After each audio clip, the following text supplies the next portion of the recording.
Yes, virtually see all of you here this evening. And it's great to also see some students here that are participating with their family members. So thank you for coming. I wanted to welcome you and talk to you a little bit about why we feel this is so important to have an event like this. And it's because in Campbell, we really believe that every student should be readers by third grade. And all of our work in the district is very dedicated to reaching that goal. And we've really felt that I'm actually going to go ahead and let you know before we start that we're recording this for this presentation this evening, so that if you want to come back to it and view the resources one more time, or if you know of somebody who wasn't able to attend, they'll be able to go to our CUSD YouTube channel to view the recording. And there will also be recorded in Spanish as well. So we will put both of those up after we get them live onto the YouTube channel, hopefully by the end of this week. And then we're going to go through the presentation, and at the end we will leave time for questions that you may have. And then you'll see a bit.ly there at the last bullet, on the last bullet, so that you have an opportunity to follow along or to get the slides for you at a later date. Okay, so you can go ahead and change the slide there, Tiffany. And I will be presenting this evening tonight with our district literacy TOSA, Tiffany Spalding, and you'll be hearing from her in a little bit, as well as Stephanie Day, who's our multi-tiered systems of support coordinator. And both are absolute reading specialists in the district and have really gone above and beyond to help our teachers really understand how to teach reading, which is very important because, as you see here on this slide, reading is not a natural process. It's not something that students learn, like learning how to ride a bike or learning how to walk. They actually don't pick up the skills really naturally. And a lot of times people just say, well, if you just read to students, they'll learn how to read. And that's actually not true. We know a lot about brain research and about how students learn to read. And it's really, really important that we follow a very systematic approach, and that we ensure that our teachers are following appropriate curriculum and following what we call a code to help students learn all of the necessary skills to become readers. And so in Campbell, we've adopted a new curriculum within the last 3 years, and it's called CKLA, or Core Knowledge. And this Core Knowledge curriculum is a science-based curriculum that really does teach the reading skills in a natural approach. And so students will learn that in our classrooms, and we are going to provide some strategies this evening for you to help your students at home.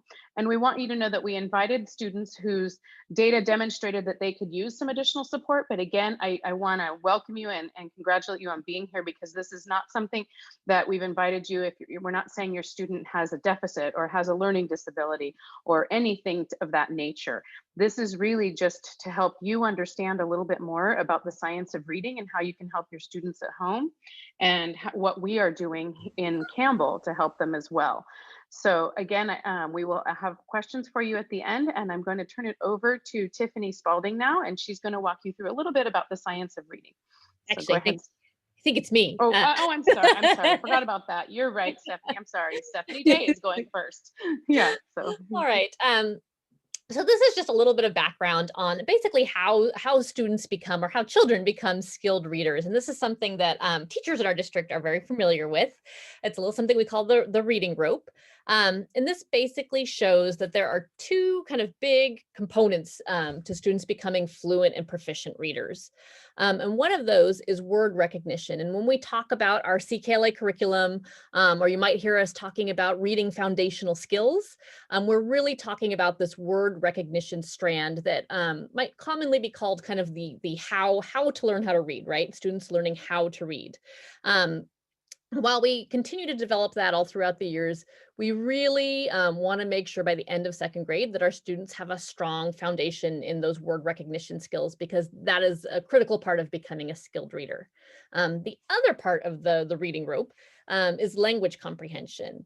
And that's kind of, whereas the word recognition is really just, it has to do with decoding the words on the page.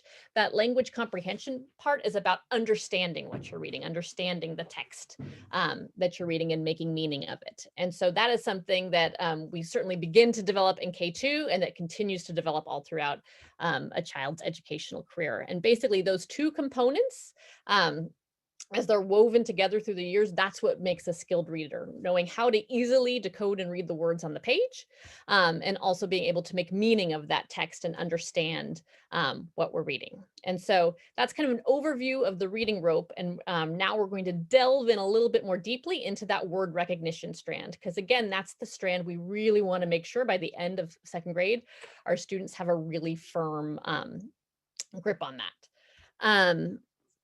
So that word recognition strand has three components that you can see. And just as a general overview, that first component is something we call phonological awareness. And that's something you might hear your child's teacher talk about it at some point. And basically phonological awareness doesn't actually have anything to do with reading words on a page. It's all about how children can hear and manipulate sounds and spoken words. So for example, if I were to say, how many sounds do you hear in the word cat? We would want a child to say they hear k, a, t. There are three sounds in that word. And at this point, we're not even relating those sounds to a letter, not saying that, cat starts with C. It's just about hearing the sounds in those words and being able to manipulate them.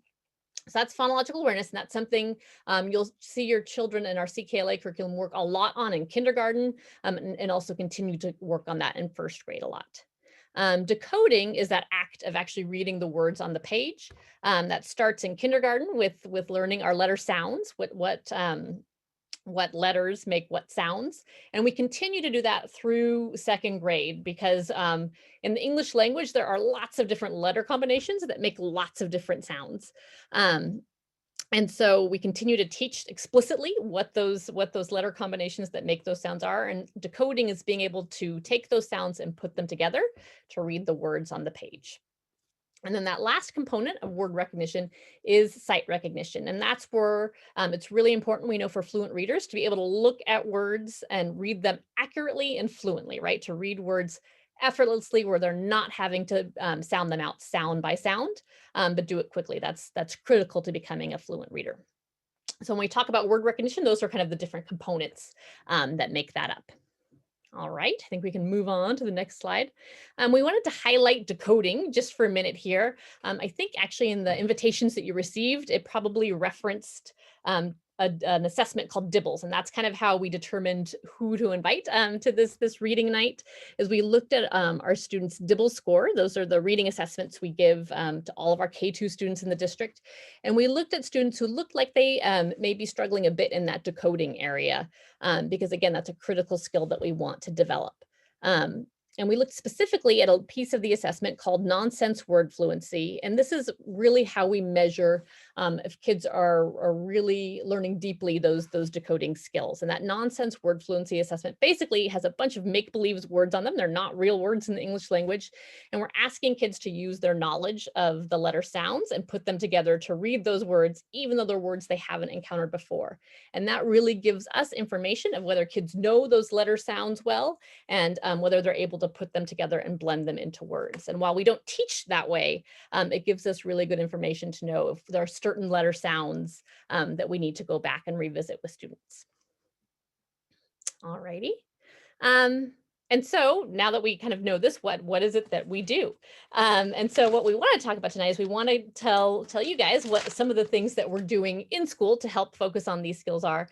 And then in a slide or two, my friend Tiffany is going to tell us a little bit more about what are some of the things at home that we can do to support these skills too. What we do know is that as a school and family team, it is critical that we develop these skills in our K2 students, because if a lot of research shows that if after students leave second grade, if they're still struggling with these skills, school is going to become harder and harder for our students because they have to be able to read those words fluently as we kind of make that switch over to what we call reading to learn. From third grade and on up, students are expected to read more text, and that text becomes more complex. So if we do everything we can in K2 to make sure that they have these skills solidly down, it really, really helps them in the upper grades be able to learn their content more easily. Right. So at school, here are some of the things that we are doing.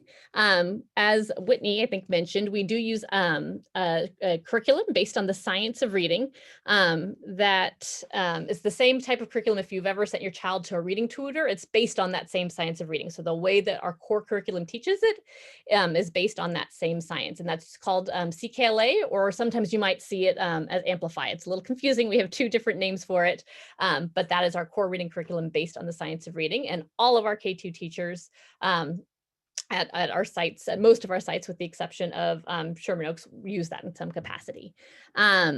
We also do a lot of assessing, and a lot of the assessment you'll see is in your child's classroom. Your child's teacher has a lot of progress monitoring assessments they'll give, and different assessments based on what they're learning.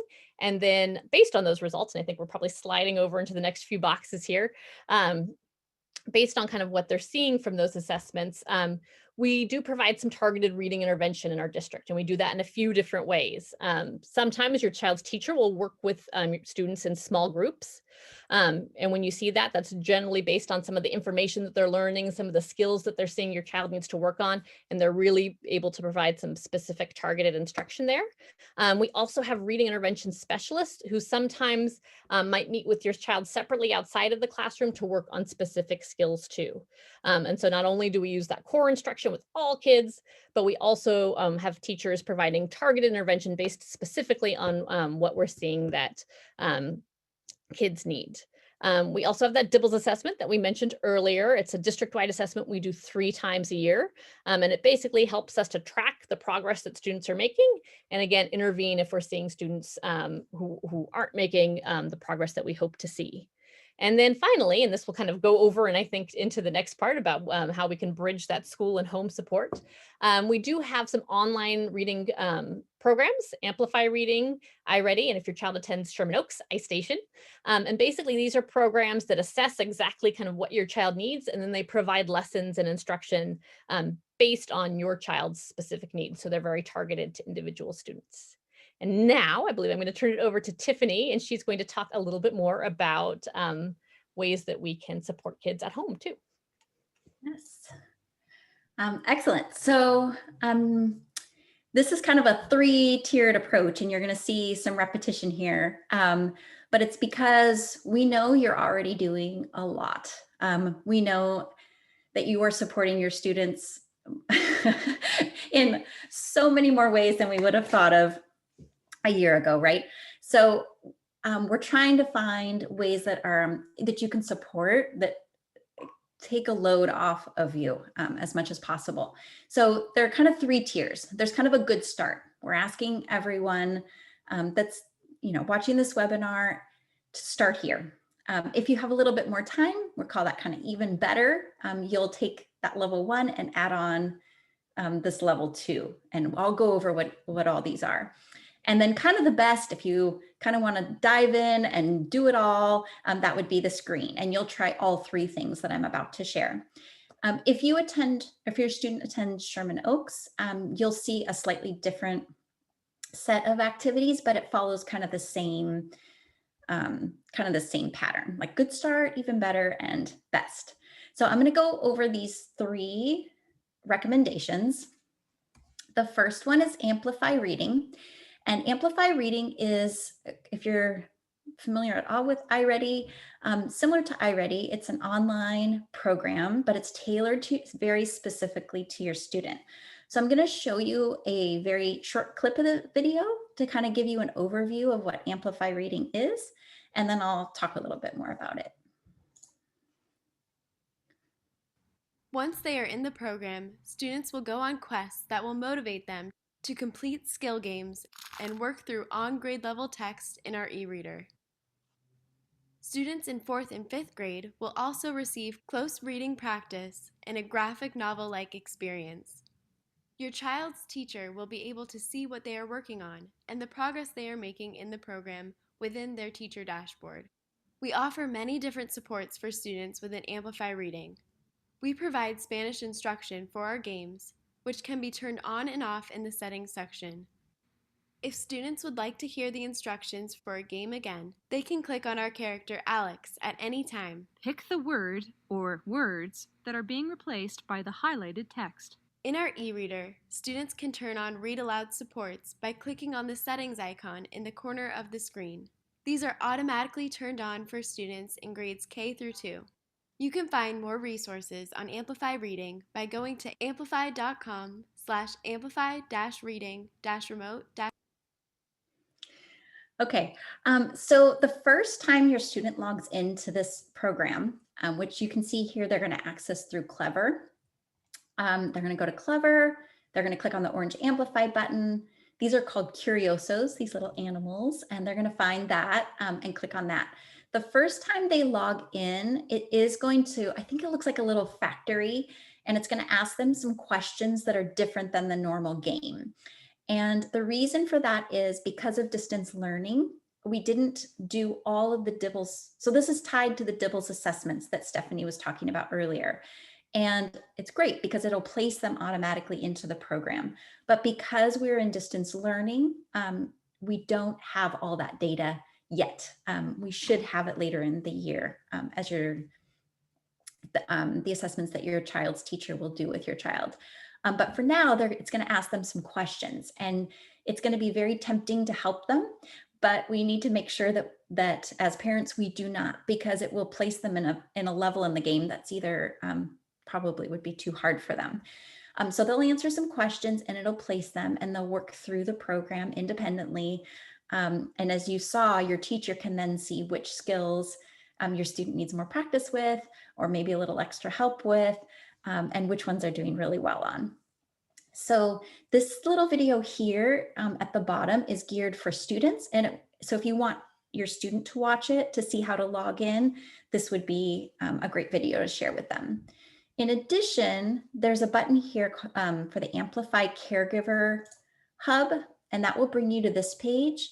And it will give you just more information about the program in case you want to learn more. I think there's even some like coloring sheets on the Curiosos.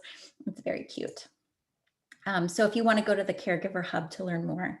But what we're asking is that at a minimum, if you can ask your child to log in 15 minutes of like 4 times a week and work on Amplify Reading. It is tied to the CKLA instruction. It's very similarly formatted in terms of the types of activities they're doing. So that's our first recommendation.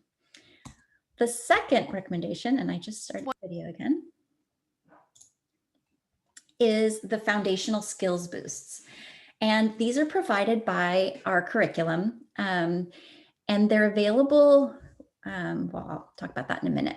But what they are lessons. And if you click here where it says start with grade 1, it will take you to this page.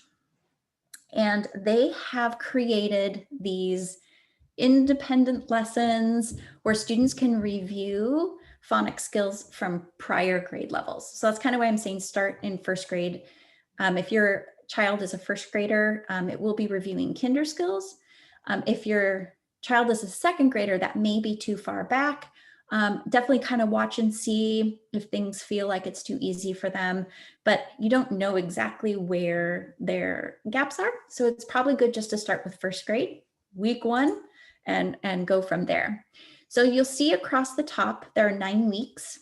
Each week has 4 lessons, except there's like a little bonus lesson, like on week 3, there's a bonus little read aloud, which is like a day 5. But in general, there are 4 lessons per week, all independent. There are some extra things if you want to kind of dive in and learn a little more, do a little extra. But basically, there are 3 parts the students need to do as part of the lesson. One is they watch the warm-up, and these are those phonological awareness lessons that Stephanie was talking about, where it's all about sound. Then there's a skills lesson, which is more of the phonics. And then there's some sort of reading practice that gives them access to a decodable reading story that matches the skills lesson. So, you know, every 4 days a week, each day they could go in and do 1 lesson. Now, I did say after December 31st, you'll want to access these lessons through this folder. Right now it's empty. It's a placeholder because we want you to have access to it later. But these lessons, if you go to the Foundational Skills Boost, you'll see that they're available only until December 31st. So we're working on creating some lessons that you'll have access to for after that. so that you won't lose access.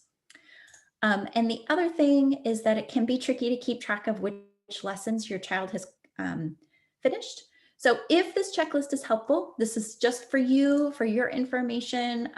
If this helps you and your students, you can use it digitally. You can print it out. Whatever is motivating for you. Your child could color in the square after they completed that week and that day. If you do want to do it digitally, you will need to go to File, Make a Copy, because you only have view access. So that is those are the foundational skills boost lessons. The best is if you do those two plus, we have created a reading support at home website, and there are activities in all of the areas that Stephanie was talking about on the reading rope. You probably want to focus on one of these 3 areas. And if you click on this when you have this is clickable once you have the bit.ly for the presentation, it will bring you to this website. And on the home page, it'll go over the 5 elements of reading in case you forget and want a little refresher. You can always click this little square with the arrow pointing out, and it will pop this out into a document. If you click on the K2 tab, it will take you to some activities. So I would recommend just choosing 1 or maybe 2 for the week and just playing them here and there. They're pretty easy. You'll see this sounds on a walk, and you'll see how you can pop this document out as well. It's a little easier to negotiate. So let's say I wanted to do sounds on a walk. You'll see it just pops up a little picture of the activity. It's a little easier if you repeat the activity multiple times throughout the week because you kind of get the hang of the game. But for example, in this one, you just go on a walk, and as you see things, you can ask your child to clap out the syllables like, oh, there's a sidewalk. How many syllables do you hear in sidewalk? Sidewalk. 2, great. You can also have your child either tap out the sounds in a word with their fingers or on their arms. So if you saw a bird, what sounds do you hear in bird? B, d. 3 sounds, bird, good. So that's just one example. And if you were using the website, you could just choose, like I said, 1 or 2 from either phonological awareness, phonics, or fluency for that week. If your child attends Sherman Oaks, I'm just going to go over these briefly. It's very similar, but you'll be using iStation instead of Amplify Reading. And with iStation, you also access it through Clever. Instead of it being tied to the DIBELS data, they do a once-a-month assessment. Again, needs to be completed independently, and it'll be the first time they log in at the beginning of the month. Again, 4 to 5 times per week, 15 minutes.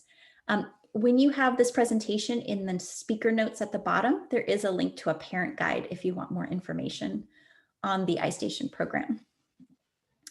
The level 2 would be to have your child log on to iStation, and then also access and use some of the resources in the iStation parent portal. And I'm not going to show this video here, but if your child does use iStation, you'll want to watch it because it'll show you how to log into the parent portal and where to find these resources. And I just played it. And then the third is the same as what we just talked about, that parent website. And there are resources also in Spanish on this website. And again, that would be the learning plan for families at Sherman Oaks. And I clicked on the website. Didn't mean to. This isn't part of the formal plan, but as Stephanie was talking about that top half of the reading rope, we don't want you to underestimate the power of reading aloud to your child or having your child listen to stories. The language and the vocabulary that they build from listening to stories above their reading level is incredibly valuable. So we've just linked some resources to stories that you can use online, either through like ebooks from the public library or read alouds. So we just linked them here. We really appreciate everything that you are doing for your student. We don't want you to forget that. We really value you. And definitely thank you for participating in this webinar. Yeah, and just to add on, I want to thank you all for coming. And I wanted to say that I know we rushed through this science and we used some vocabulary that you might not be familiar with. I'm realizing when I'm saying what I'm seeing some questions in the in the chat room, excuse me. But I also heard Tiffany refer to decodable reading practice books. And when we say decodable, what that means is that these are books that are really at the level of the skills for students, so that they've already learned the sound patterns.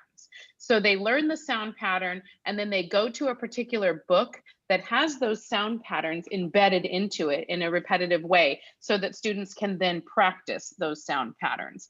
And these books are very different than any library book or any book that you might just pick up for your student to read out loud, because these are put together in a way that is designed to help students really practice the skills they've been learning in an easy way. Anything else you want to add to that, Tiffany, that I might have missed, just so they understand the difference between a decodable reader and just a book they would pick up off the shelf?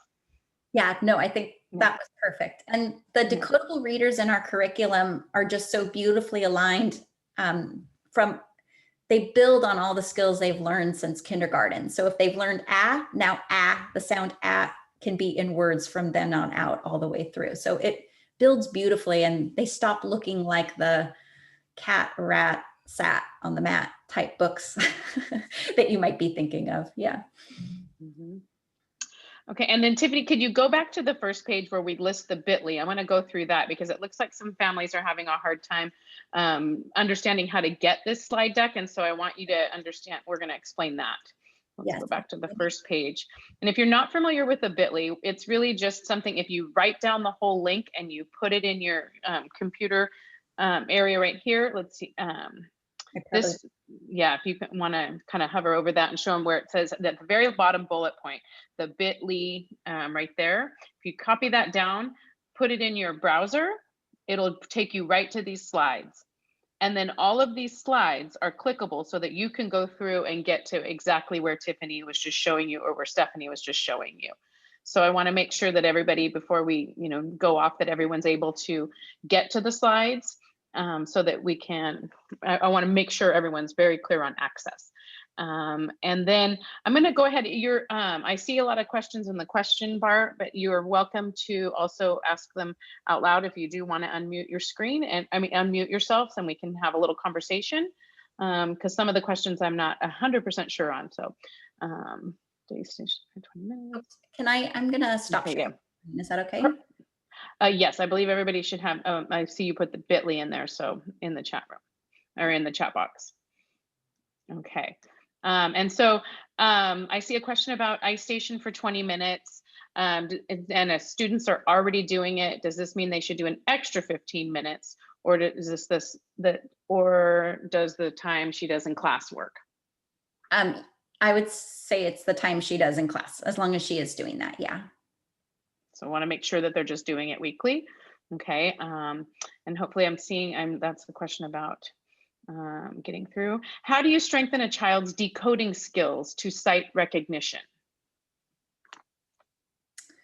So that would be a practice. Those decodable readers, as long as they really know the sounds that are in the story. So that's why I was saying go back on the foundational skills boost lessons to the first week of the first grade, and start there, even if it seems a little simple, because the more they practice like repeated reading of, say, even just that first story, just building that practice. And the other thing they can do is, if they're struggling with just one sentence, but they do know all the sounds in those words, and you're just really working on having them get more fluent and a little bit quicker with it, they can read just one sentence at a time until it sounds like the way that they talk. So I hate to say the cat sat on the mat, but let's just say it was the cat sat on the mat. If they're really struggling to read that as a whole sentence, start with the cat, and then add the cat sat until that sounds good. The cat sat on, until they can read the sentence like they talk. So it's a couple things. It's making sure that they're reading texts that match the sounds that they've learned, and then just repeated practice with that text. And then Tiffany, I know that the students have access to all of the decodable readers. There was a question about how they find them as parents or caregivers. Yes. So in addition, if you want to have your child practice the books that they're reading that are aligned to what the teacher has taught, students have access to, I have a link to a video I can share. I'll link that before we get off today. But if they log into Clever, so just the same way I showed to get into Amplify Reading, they log into Clever and click on the orange Amplify button. But instead of clicking on the Curioso, they click on the little robot. And the robot will take them to a hub. And the hub is where they'll access all the decodables for their grade level. But you would need to know which unit they're on and which stories they're practicing. You don't want them to go ahead because they haven't learned those sounds yet. Hi, I'm looking back through the slides so I'm having trouble getting to any sort of parent hub for the foundational skills boosts. I'm on the Chromebook, I'm on Amplify, and on Clever, I don't see where to find that. And it's not clickable in the slides. You might have to be in present mode for some of the buttons to be clickable. Are you the parent hub for Amplify Reading? Is that what you're talking about? Well, is that how to get to the foundational skills boosts? Oh, the foundational skills boost. Sorry, I misunderstood the question. If you go to, I'm going to go look at what slide number that is. If you go to slide number 11 and click on grade 1. And Amanda, you might have to be in the bit.ly instead of on your child's Chromebook, or if you're going through Clever. Is that right, Tiffany, that she should be on the bit.ly? Or can she go? Oh, yeah, it won't be in Clever. It won't be in Clever. So yeah, the kids can get to it in Clever, but you as parents can get through it through this bit.ly that's right here in the chat box. This, oh, that says Billy, that one, here, this one right here, bit.ly. I'm gonna copy it again. Thank you so much. Mm-hmm. And if you still can't get there, Amanda, we will make sure you can. So please do make sure. Yeah, okay. Want to make sure that everyone's ready to get there. Okay. Other questions that you have for us? And I do, oh, sorry, go ahead, so Maria. For the students for at Sherman Oaks who will be working on iStation, are the decodable readers in iStation? Is there a way to get those there? So in the parent, on the slide, I can't remember where I talk about the parent portal. It's slide 15. That video will show you where to find the resources that are on iStation. So in iStation, it puts in what's called cycles. Oops, if you can mute your, thank you. Yeah. Sorry. iStation has students in what they call cycles, and based on the cycle that the child is in, it will give specific resources. So if books are available for that cycle, they will be there in that resources. So if you access the parent portal, which the directions are on slide 15, it will show you how to find those resources. And all of the things that you've heard about tonight, your teachers should be able to help you as well. If you want to say, oh, I learned a little bit about decodable readers, I'd like to know more. Your teachers are also a great resource at your schools to start there and ask them more particular questions. Of course, we'll answer them here too, but use your teachers as a resource. And then there's a question on information on dyslexia and these programs. And I know Stephanie and Tiffany, you might have a few things to say to this, as I do too, but you want to answer that information on dyslexia? Definitely. Dyslexia is, let me see. Oh, actually, Stephanie's in the other one. Yeah. These programs align to all the research that says exactly what we need to be doing to support students with dyslexia. So the science of reading supports all kinds of learners with reading, dyslexia or no dyslexia. But anyone with dyslexia needs this type of instruction. Right, and they need this type of instruction. We do not, in Campbell, our job is not to diagnose dyslexia. Our job is to provide the science-based curriculum and to really make sure that when this curriculum isn't working for students, we have a system in place that we can call upon. We have reading intervention teachers that can do additional assessments for students just to help them to determine really where their skill gap is, because sometimes people jump to a dyslexia conclusion, and really what it is a lack of practice and a lack of repetitiveness, and it's just taking some students a little bit longer to get all of this science of reading down. And so they need that extra time. They need more assessments, and our teachers are working with students on that. So they may have more frequent DIBELS assessments. They may have what we call progress monitoring to make sure that they are showing growth along a continuum. Now, their growth may not be the same as other students' growth, and that's okay. It doesn't mean they have dyslexia. What we really need to do is focus on the growth that we're seeing. And when we aren't seeing growth, then we have processes in place at our school that are called student study teams. And that's where the teacher would get in touch with you. We would talk about different strategies that are working or perhaps not working for the students, try many different things. And eventually we would give more additional tests, but it's really not our job to diagnose and dyslexia. That's not our goal. Is really to provide high quality instruction, continual assessments, and support through intervention as students need it to get everybody so that they are along a trajectory of reading. And of course, we do have special education that in the event that a child is confirmed to have dyslexia, then there's support through special education. So that's a process as well. But we're really trying to keep students from that, because we believe strongly that if given the right instruction, the right practice, we can really get at where the students' skill gaps are and help them become readers. And really the instruction that they're receiving, even in special education, is this instruction. So when my son also struggled with reading a couple years ago, obviously it wasn't COVID and it was a different model. He would go in for like help with the teacher, like at a set time, and work in a small group to really hone in these skills. So will that also be available somehow virtually if my child doesn't pass these DIBELS? Is there going to be another level? I know this is intervention, and is there going to be another level if needed? So that's a great question. I mean, that all depends on the assessments that are done. The teachers do that, and then some students are then recommended for reading intervention with the specialist teacher at the school site. So for particular student questions, I'd recommend that you really ask your teacher about those. But in general, in Campbell, as we speak from the whole district level, we do have reading intervention teachers at all of our school sites that generally work with students in grades K1, 2, because we do believe that we need to address the skill gaps early before they get into the upper grades so that we can get them reading by 3rd grade.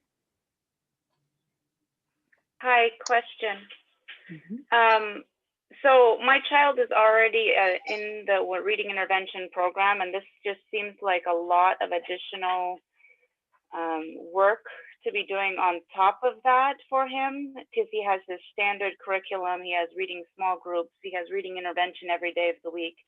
And I'm worried that if I ask him to do yet another half hour a day of this work, he's going to burn out and just hate it. Right, that is understandable. And I would say continue with the practice that you're doing, continue in conversations with your child's teacher and really monitoring their progress. But yeah, we certainly don't want kids to hate it. And in that vein, I think that's where you really can continue to read to your students and practice the language and really focus on those types of games that aren't putting your child in front of the screen. If you take a look at some of the games that Tiffany highlighted, especially like that one with the sounds, you don't realize how you're just interacting with your student, even at the grocery store, on a walk, wherever, and how you can really just promote sounds, clapping out sounds, and doing things like that that aren't just more what we call students just being consumed, that they're consuming information from a computer. We want them to have practice like with breaking words apart, putting words together, hearing sounds. Silly nursery rhymes are great, songs. Really, those are things that would make it less tedious, perhaps. So I don't know if you have anything to add to that, Tiffany. No, I think that's great. I mean, you all know your students obviously the best, Yeah. and trust your gut. I know they're in front of the screen a lot and saying, 4 times a week, 15 minutes of the Amplify reading may just not be a good fit for your family, and we understand that. However, we're also trying to provide ideas on how to give your child that extra boost, because we really want them to be readers by 3rd grade. Yeah, and I would definitely take a look at some of those activities that are less screen time. Yeah. All right, well, I'm not hearing other questions, but I really do thank you so much for coming this evening. And I will let you know that there was a lot of students invited to this. And so we weren't able to obviously get them all here, but like I said, it is going to be put up on our district YouTube channel. And so if you want to refer to it again, or if Tiffany has shared her email address there, she's a wonderful resource. And as are your classroom teachers, as are the reading intervention teachers at your school site. So if you have additional questions, I do want to encourage you to reach out to Tiffany via her email, and I know that you will get great responses. And because we really do pride ourselves on wanting to make sure that we're educating our teachers on how to teach reading, but also then giving parents the resources that they need to help their students be successful. So thank you so much for your time tonight. It was great to be with you, and I wish you well and stay healthy in these difficult times. And I'm hoping that your students can really stay motivated. I know how difficult this is on you, and so I commend you all for the work you're doing and how difficult it is for them as well. So stay in there, and we look forward to having them back and welcoming them back into our schools as soon as we possibly can. So thank you.